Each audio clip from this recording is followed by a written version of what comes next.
Can you let my neck go, please? What? Don't move. I'm not. I'll put you to sleep, dog. Either that, I'm gonna break your arm if you try to move. Me and my dad were coming back from running the errand, and I think that burglar had been like staking out our house or something. You know, when we showed up, he was in my dad's house. My dad didn't notice that he was inside the house. As my dad came back outside, he tried to jump out the back window, and I happened to be in the backyard. And so that's when I ran into him, but I didn't notice that the window was open. I just assumed that he was either somebody that was on drugs and that was lost, or that he actually had considered breaking into our house, but he hadn't done it yet. He said he was running from a dog and if he could go out through the back. So I was like, yeah, go ahead, man. And so he jumped through the back fence. And then like a minute later, I noticed that he had actually already been inside the house and made a mess in there. And I didn't know if he had hurt my dad or anything. So I jumped the fence, chased him through the alley for about a block, finally caught up to him. He turned around and faced me. And at that point, I wasn't sure if he was gonna have a weapon or a gun or he was just ready to like fight me. But I think he was so gassed out that he didn't want to fight. So he just wanted to kind of talk about it. And so I grabbed him by the shirt and I was like, hey man, let's go talk to my dad and let's find out exactly what happened. I took him back to my dad. My dad had no idea what was going on. And I said, hey dad, I think this guy just broke into your house. We checked out the window and sure enough, he had messed up the window and made a mess in the house.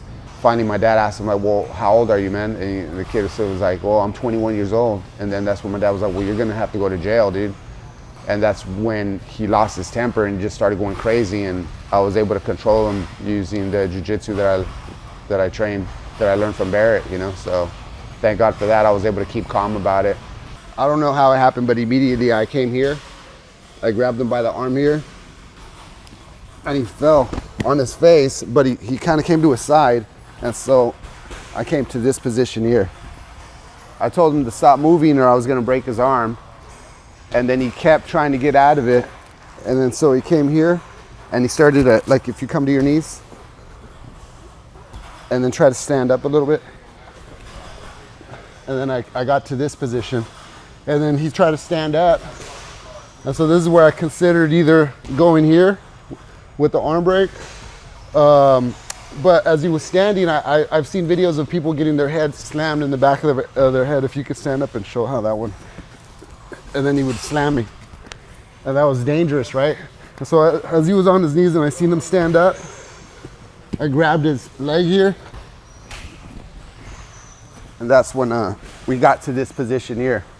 But he turned that way slightly. And so I held this position. And I think this is the safer position because his teeth wouldn't been in my stomach and he could have bit me.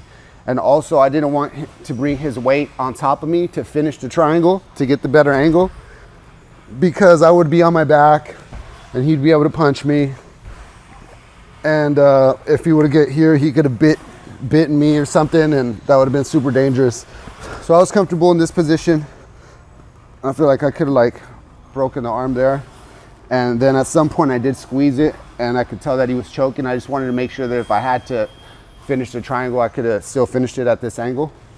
And then I was controlling his wrist so he wouldn't be able to punch me.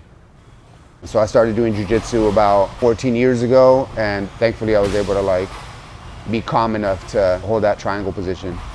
So the neighbor filmed it and then I was like, oh dude, did you get that? And he's like, yeah. And I was like, send it to me, because I want to post it on my Instagram. I didn't really think much about it, but I love to record all my matches. And this one just happened to be out in public. And so I posted it. I didn't even get a chance to take a shower. I just had to go straight to work because I was late for a tattoo appointment that I had. Maybe like 45 minutes later, the media shows up to the tattoo shop and was like, dude, do you see what's happening to your video? Like everyone's watching it, could we do a story on you? And then I checked my Instagram and it was like so many people were checking it out. And then it was getting shared by other people. I do feel a little bit strange because of all the attention that I was getting based on someone's like downfall basically.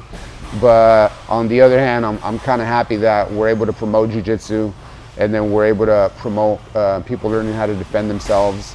I train here at the arena and this is like where my training martial arts family is at. And I hope more people find, if they don't come here to the arena, they find their local gym and they're able to like learn how to defend themselves and feel confident.